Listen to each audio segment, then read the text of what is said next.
Hello everybody, welcome back to my channel Sparkle English, where I teach you ways to improve your level of English. This video is a part of my English Writing Essentials series, and I will be teaching you how to use and place periods and full stops in sentences. We'll go over some more basic and more advanced uses of periods and full stops in sentences. So let's get started. In this lesson, you will learn how to use periods or full stops correctly when writing in English. So this right here is a period, a simple dot at the end of a sentence. A period is called a full stop in British English. I'm from Canada and we call it a period, and so do people in the United States. So rule number 1 is very basic. We use periods to end a declarative sentence or a complete sentence that is a statement. So we have declarative sentences, which are statements, whereas interrogative sentences or questions end with a question mark. So here are some examples. What is your name? This is an interrogative sentence and it ends with a question mark. A declarative sentence would answer an interrogative sentence. So my name is Jennifer. That is a declarative sentence. It is a complete statement, so it ends in a period. Let's look at some more examples of sentences that end in periods. I like dogs. Period. He drinks coffee. Luke is my best friend. These are all simple statements, complete sentences that end in a period. In rule number 2, we'll go over period placement, where exactly you place a period and where you do not place a period within a sentence. We have to place a period at the end of a sentence without leaving a space between the last word of the sentence and the period. Then you leave a space after the period before starting your next sentence. So look at this example here. I have a cat. This would be incorrect. You can see a lot of people I see even in my YouTube channel when they're writing comments, they leave a space after the last letter of the sentence and then put a period. That's incorrect. Correct would be I have a cat, period. So you do not leave a space between the T or between the last letter and the period. So here this would also be incorrect. I have a cat, space, period, space. His name is Whiskers. No, this is correct right here. I have a cat, period, right after the T, then a space, and then his name is Whiskers. In the past, when people used typewriters, they would put 2 spaces, but now it's standard just to put 1 space after a period and then continuing your next sentence. Okay, we also use periods at the end of sentences that are intended to instruct or command. These are also known as imperative sentences. You'll hear these sentences a lot from your teacher or your mom or your dad telling you what to do, or your boss. We usually use periods at the end of imperative sentences or commands. Sometimes we use an exclamation mark to express great emotion. And this here is an exclamation mark. So, example, take out your notebook. We follow that with a period. It's a command, so we have a period. Lock the door when you leave the house. Again, that's an instruction or command, so we end with a period. Please sit down. You can end that again with a period. Now, what about an exclamation mark? How would we use an exclamation mark? That would be when you want to express greater emotion. So if I said, please sit down, but what if I was, a teacher and I was really angry at my students because they would not sit down? I'd say, sit down right now. And that exclamation mark shows more emotion. Another good example is be careful. If say my child was about to cross the road and I didn't want him or her to get hit by a car. Be careful, okay? Otherwise, a command would normally end with a period. Okay, so rule number 4 starts to get a bit more complicated because a lot of people make this mistake, both English learners and also native English speakers. An indirect question ends with a period, not a question mark. So when a question is direct, you need to use a question mark at the end.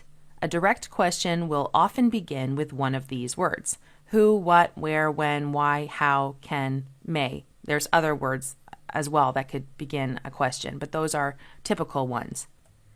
When a question is indirect, you need to use a period at the end to indicate this. So let's look at the difference between a direct question and an indirect question. So here are some examples. A direct question, this one you can see begins with the question word where. Where is my phone? This is a direct question. I'm wondering, where is my phone? I want you to answer my direct question. An indirect question would be, I wonder where my phone is. This we end with a period because it's not actually asking a question. It's really making a statement. I wonder where my phone is, but it's not actually asking someone directly, where is my phone? Tell me, do you know where my phone is? It's not a direct question, okay? Another example, can I come to the party? This is a direct question, so it has to end with a question mark. But an indirect question would be, she asked if she could come to the party. Okay, so when it's an indirect question, not a direct question, we end with a period or a full stop. Okay? So rule number 5, if a sentence ends with an abbreviation that ends in a period, do not follow it with another period.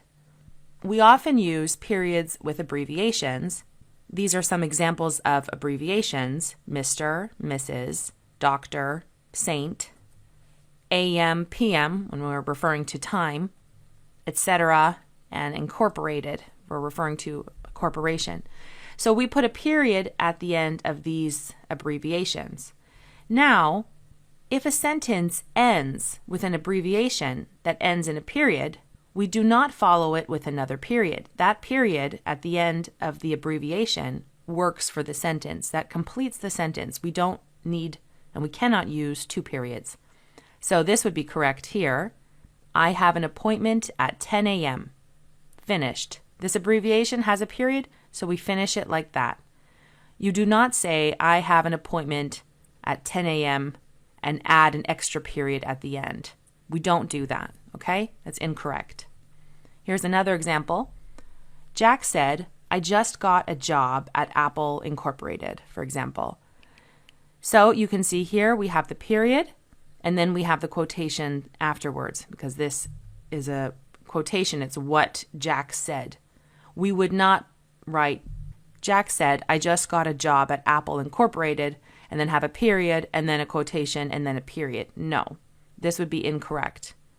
We only need to use the period inside the quotation marks. Now I'm going to skip to the next slide, and we're going to talk about using periods with quotation marks. Now remember, this is American English. British English, they have different rules with quotation marks than we do in American English. So if you want to learn about that, then I will link you to in the description below. Okay, so how to place a period with quotation marks. In American English, if a sentence ends with a quote, the period is placed inside the closing quotation mark. Here's an example. Ross said they were on a break. So I'm quoting Ross here, and we would put the period inside the quotation mark. Now, if the quotation ends with a question mark or exclamation mark, the period is left out. So Joey asked, how you doing? Here we've ended it with a question mark. And so this would be correct, but this would be incorrect. We do not need a period. We just end it with a question mark. And if this was a different, statement, if Joey said, I want pizza, it would again be a period and then the quotation mark, just like we see in this example here. Okay, so rule number 5 is how we use periods with parentheses. So these right here are parentheses, okay? And we're going to talk about how we use periods with parentheses. So when a sentence ends with a parenthetical that is only part of a larger sentence, the period is placed outside the closing parenthesis. So, for example, Mom made apple pie for my birthday. And then we have the parentheses, my favorite dessert. Here we place the period outside. because what we have inside the parentheses is not a complete sentence. This is part of this full sentence here. Mom made apple pie for my birthday, my favorite dessert. So we're going to put the period or the full stop after the parentheses, okay? However, when a complete sentence is entirely enclosed by parentheses, the period goes inside the closing parenthesis. So, Mom made apple pie for my birthday. Here, you can see we have a period. It is my favorite dessert, period, inside the closing bracket. So, it's actually quite simple. Just remember that if it is a complete sentence inside the parentheses, we end with a period inside right after the complete sentence, okay? But if the parentheses is a part of a larger sentence, then you have the period afterwards so that the parentheses is part of that sentence, okay? So you can see here we have two different periods. Mom made apple pie for my birthday, period, because that is a complete sentence. And then it is my favorite dessert, period, because that is also a complete sentence inside the parentheses. Okay? All right, so now we are ready to do some practice. So which of these sentences are incorrect? I have 7 different sentences here. Some of them are correct and some of them have errors, and your job is to correct them and see which ones, and let me know which ones have errors. So I want you to get out a piece of paper or go to the comment section of this video, and you can see how many you have right out of 7. So I'm first going to read each of them to you, and then we will correct them together. All right, so let's start with number 1. I can't go to the meeting tomorrow night. Can you reschedule? I got a promotion yesterday. Jack asked, do you want to go out tomorrow night? Jean came to the concert with Chad, her boyfriend.